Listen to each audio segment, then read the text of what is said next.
നമസ്കാരം കൂട്ടുകാരെ, ഞാൻ പീറ്റർ ചോളു. ഇന്നത്തെ വീഡിയോ അതായത് 18/5/2026 തിങ്കളാഴ്ച വൈകിട്ട് റബ്ബർ വില നോക്കുമ്പോൾ റബ്ബർ വില കോട്ടയം വില RSS പോർക്കിൽ 261, RSS പാക്കിൽ 258, ISNA 20 211, latex 60% DRC 162 രൂപ 75 പൈസ. ഇതാണ് വൈകിട്ടത്തെ കോട്ടയം വില. കൊച്ചി വില നോക്കുമ്പോൾ RSS പോർക്കിൽ 261, RSS പാക്കിൽ 258. ഇതാണ് വൈകിട്ടത്തെ കൊച്ചി വില. ഒട്ടുപാൽ നോക്കുമ്പോൾ 80% DRC ഒട്ടുപാൽ കിലോ 157, 60% DRC ഒട്ടുപാൽ കിലോ 117 രൂപ 75 പൈസ. വിദേശ വില നോക്കുമ്പോൾ ബാങ്കോക്ക് RSS 4 കിലോ 227 രൂപ 91 പൈസ, RSS 5 കിലോ 277 47 പൈസ. ഇതാണ് ഇന്നത്തെ വൈകിട്ടത്തെ റബ്ബർ വില. ഇന്നത്തെ റബ്ബർ വില രാവിലത്തെയായിട്ട് കമ്പയർ ചെയ്ത് നോക്കുമ്പോൾ 1 രൂപയാണ് റബ്ബർ വിലയിൽ കുറഞ്ഞത്.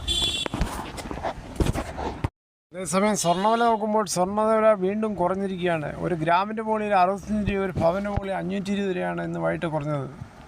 22 ക്യാരറ്റ് രൂപ 14,320, ഒരു ഭവൻ 1,14,560. അതുപോലെ 24 ക്യാരറ്റ് രൂപ 15,622, ഒരു ഭവൻ 1,24,976.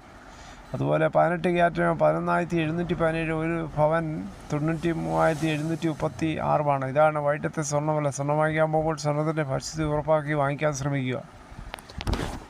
കടയിൽ പോയി സ്വർണം മേടിക്കാൻ പോകുമ്പോൾ അവിടെ GSTയും പണിക്കൂലിയും ഹാൾമാർക്കിൻ്റെ ചാർജൊക്കെ കൊടുക്കേണ്ടി വരും. ക്രൂഡ് ഓയിൽ വില ഉയർന്നതാണ് സ്വർണ്ണവില ഇടിയാൻ പ്രധാനപ്പെട്ട കാരണം. മുമ്പ് പ്രതിപക്ഷമായിരുന്ന സമയത്ത് ആശാവർക്കർമാരുടെ സമരത്തിൽ പോയി വാക്കുപാലിച്ച VD സതീശൻ അന്ന് പറഞ്ഞത് UDF അധികാരത്തിൽ വന്നാൽ ശമ്പള വർധന നടപ്പിലാക്കുമെന്ന്. ഇന്ന് മെയ് 18 സത്യപ്രതിജ്ഞയ്ക്ക് ശേഷം ആദ്യത്തെ മന്ത്രിസഭാ യോഗത്തിൽ ആശാവർക്കർമാർക്ക് 3000 രൂപയുടെ വർധനമാണ് പ്രഖ്യാപിച്ചിട്ടുള്ളത്. നിലവിൽ 9,000 രൂപയാണ് ആശാവർക്കർമാർക്ക് ലഭിച്ചുകൊണ്ടിരിക്കുന്നത്. ഇതിപ്പോൾ 12,000 രൂപയാക്കും. കൂടാതെ വിരമിക്കൽ ബെനിഫിറ്റിൽ മാറ്റം വരുത്തും. സാമ്പത്തിക സ്ഥിതി മെച്ചപ്പെടുന്നതനുസരിച്ച് ഇത് വീണ്ടും വർദ്ധിപ്പിക്കുമെന്ന് മുഖ്യമന്ത്രി VD സതീശൻ.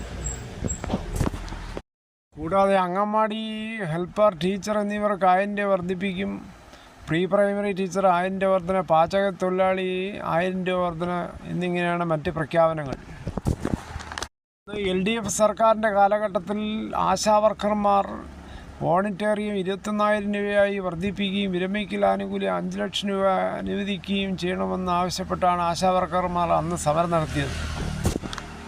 എന്തായാലും ആശാവർക്കർമാർ ഹാപ്പിയായി. ഇനി ഉടനെ അടുത്തതും കിട്ടുമെന്നുള്ള പ്രതീക്ഷയിലും പ്രത്യാശയിലും സതീശൻ സർക്കാരിൻ്റെ ഓരോ ക്ഷേമ പ്രവർത്തനങ്ങളും ജനങ്ങൾക്ക് പ്രയോജനകരമായി തീരട്ടെ എന്ന് നമുക്ക് ആശംസിക്കാം. അതോടുകൂടി ഈ വീഡിയോയുടെ പൂർണ്ണമാകുന്നു. ഇത്രയും സമയം ക്ഷമേണ്ട കേട്ടുന്ന വളരെയധികം നന്ദി.